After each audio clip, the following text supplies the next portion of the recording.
Oh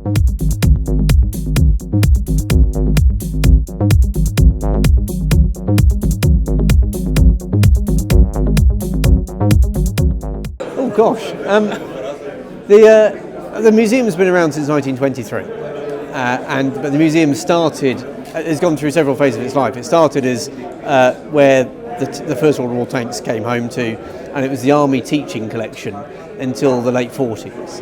And in the late 40s, the public started being admitted to the Army teaching collection.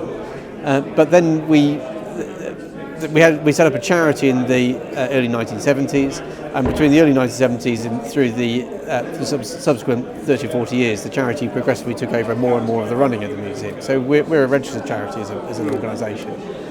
And the last 20 years have been about becoming an organisation where we can become self-sustaining, so we can generate enough income to be able to keep going.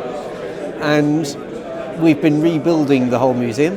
We've been building the facilities we need to look after the visitors and look after our collections.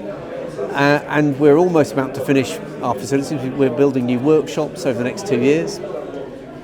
And once we hit 2018, we're going to start really looking after our stuff properly.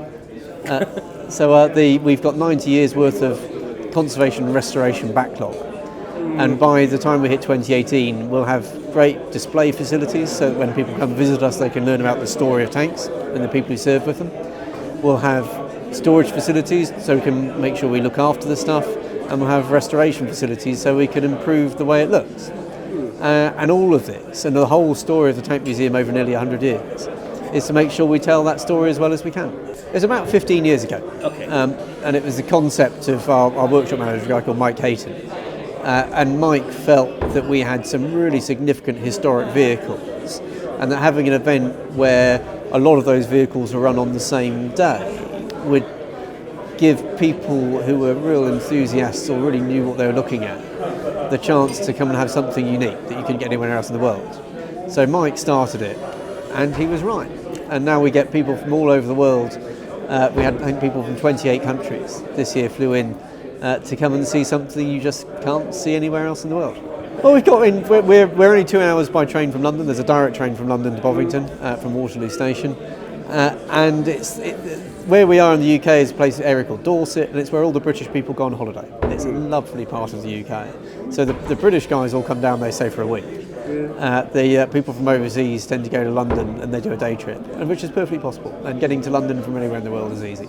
Well, the Tank Museum, we've always believed as an organisation that tanks aren't statues. So the purpose of these things, they're machines, and machines are designed to do stuff. So therefore, when you're displaying machines in a museum, the best way to display them, to help people understand them, is to move them around. So we've always believed that moving vehicles are a better way of understanding the collection than static vehicles.